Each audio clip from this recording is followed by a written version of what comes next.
நான் அப்படி தான் கடந்தேன்.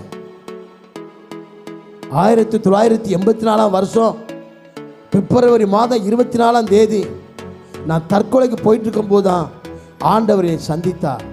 ஒரு மனிதர் மூலம் சந்தித்து ஒரு நற்செய்தி கூட்டத்துக்கு அழைத்து கொண்டு போனாங்க. அந்த கூட்டத்தில் ஆண்டவரை சந்தித்தார். 8 மணிக்கு 9 மணிக்கு மத்தியில் ஆண்டவர் சந்தித்தார். ஆண்டவர் அன்னைக்கு ஆண்டவருக்கு என் வாழ்க்கையை ஒப்பு கொடுத்தேன். இன்னைக்கு வரைக்கும் இருக்கங்க. இல்லைன்னு வச்சு அன்னைக்கு ஆண்டவர் சந்திக்கல அப்படின்னா நான் அன்னைக்கு போனதே நான் தற்கொலை பண்ணணும்னு சொல்லித்தான் கயிறு வாங்கிறதுக்கு தான் அங்கே போனேன். எங்கள் வீட்டில் கயிறு தேடி பார்த்தா கயிறு கிடைக்கல. கயிறு வாங்கிறதுக்கு தான் பெரிய மார்க்கெட்டுக்கு போகும்போது அங்கே ஒருவர் என்னையா வருந்தி அழைத்து ஒரு கிறிஸ்தவ கூட்டத்துக்கு கூட்டி போனார். ஐயா, அந்த கூட்டத்துக்குள்ளே போயிருக்கேன். பார்த்தீங்கன்னா ஒரு பச்சை கலர் தான் சாரம் கட்டியிருக்கிறேன். அந்த சாரத்தை ஏகப்பட்ட கிழிவு இருக்கும்.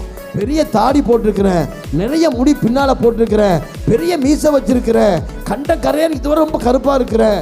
எப்படி இருக்கும் பாருங்க. அதோடு தான் என்னை ஒருத்தர் கூட்டி போகிறான். வா, அங்கே ஒரு பெந்தேகோஸ்காரங்க கூட்டம் நடத்துகிறாங்க, நம்ம போய் பார்ப்போம் அப்படி கூப்பிட்றானிய. நான் வரமாட்டேன்னு சொல்கிறேன். நீ வந்து வா, நானும் இது வரைக்கும் அந்த கூட்டத்துக்கு போகலை, வா 2 பேரும் சேர்ந்து போவோம். கிறிஸ்தவங்க கூட்டம் எடுத்துறாங்க, பெந்தேகோஸ்காரங்க கூட்டம் எடுத்துறாங்க, சப்பா நடக்கான் கூட பார்க்கான்னு சொல்கிறாங்க. அதெல்லாம் அப்படி இருக்காது, நம்ம போய் நேராக பார்ப்போன்னு சொல்லி தான் என்னை கூட்டி போனான். ஆனால் கூட்டி போனால் ஆண்டவர் இயேசு பிரத்யட்சமாய் என்னோடு பேசினார். அல்லேலூயா. என்னைய முன்ன கூப்பிடுறாங்க. ஏன் பாவத்திலிருந்து உனக்கு விடுதலை வேணுமா? சாபத்திலிருந்து விடுதலை வேணுமா? உன் குடிப்பழக்கத்திலிருந்து விடுதலை வேணுமா? உன் நோயிலிருந்து விடுதலை வேணுமா? இன்னைக்கு இது இயேசுநாதர் ஏற்றுக்கொள்ள அப்படின்னு சொல்லி அந்த ஊழியக்கார ஆல்டர் கால் கொடுக்குறாரு. நீ தற்கொலை தான் வந்திருக்க, இன்னைக்கு நீ வந்தது தற்கொலை பண்ண வந்திருக்கிற, நான் தான் உன்னை உள்ள கொண்டு வந்திருக்க தம்பின்னு சொல்லி சொல்றாரு. இங்க ஒரு வாலிபன் பின்னால இருக்கிறான், சாபம் வந்திருக்கிறான், தற்கொலை பண்ண வந்திருக்கிறான். அவன் நான் தான் அவனை உள்ளே கொண்டு வந்திருக்கிறேன். இயேசுவாகி என்னைய நீ ஏற்றுக்கொண்டினா நீ விரும்புகிற அந்த பாவத்திலிருந்தும் சாபத்திலிருந்தும் மதுபானத்திலிருந்தும் நோயிலிருந்து உனக்கு இன்னைக்கு நான் விடுதலை தாரேன்னு சொல்லி அந்த ஊழியக்காரர் இயேசுமா பேசுகிறாரு. என்னடா நம்ம வாழ்க்கையை இந்த ஆள் பேசுகிறான் அப்படின்னு பார்க்கும்போது சொல்கிறாரு, இந்த இயேசு எத்தனை பேருக்கு வேணும் அப்படின்னாரு. நான் சொன்னேன், இந்த இயேசு எனக்கு வேணும். அல்லேலூயா.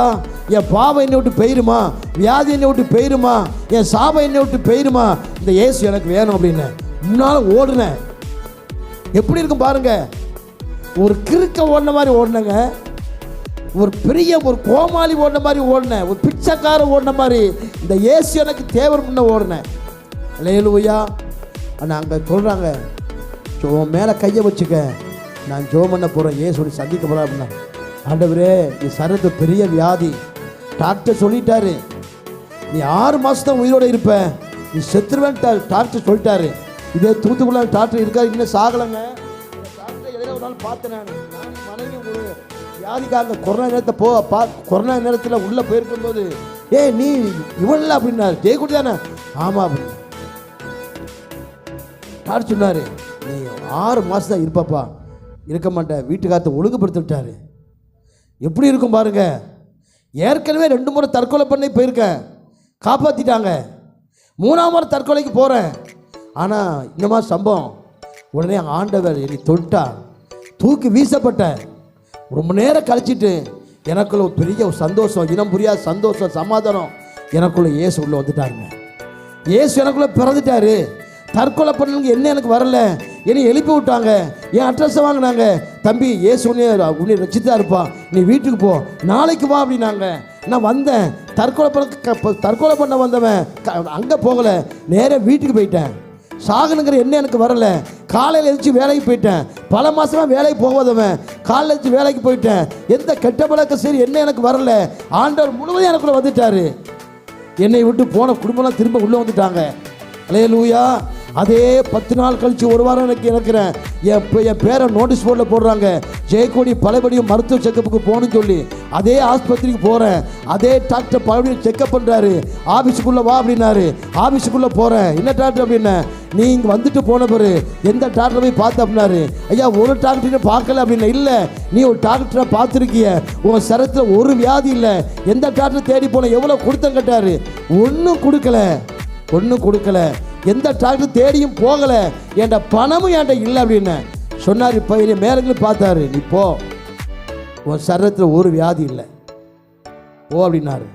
ஏன் 40 வருஷத்துக்கு மேலாயிட்டுங்க, போன வியாதி திரும்ப நான் வரல. அல்லேலூயா.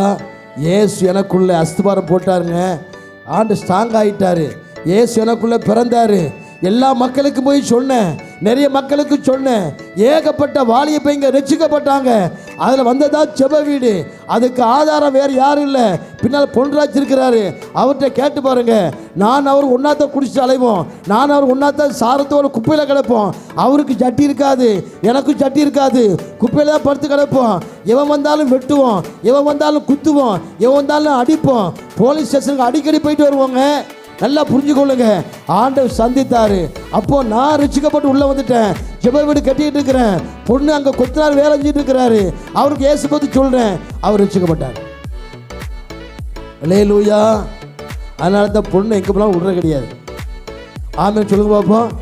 பொண்ணு ரட்சிக்கப்பட்டு உள்ளே ஓடி வந்தார். நீங்கள் குடும்பமாக ஆண்டு சேவிக்கிறாருங்க.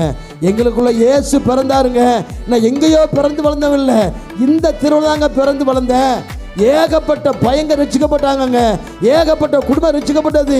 எல்லாத்தையும் சொன்னேன். இயேசு எனக்கு வந்துட்டாரு. நான் முன்னால் இப்படிப்பட்ட வாழ்க்கை வாழ்ந்தேன், நான் இப்போ என்னைய பாருங்க பாருங்க அப்படின்னு அநேக குடும்பங்கள் ரட்சிக்கப்பட்டு நான் போகிற சபைக்கு வந்தாங்கங்க. என் மூலமாக ஒரு பெரிய திரள் ஜனக்கூட்டம் சபைக்குள்ளே உள்ளே வந்துட்டாங்க. ஆண்டவர் மகிமைப்பட்டாருங்க. நீங்கள் எத்தனை பேருக்கு நீங்கள் சொல்ல முடியும் இன்னைக்கு?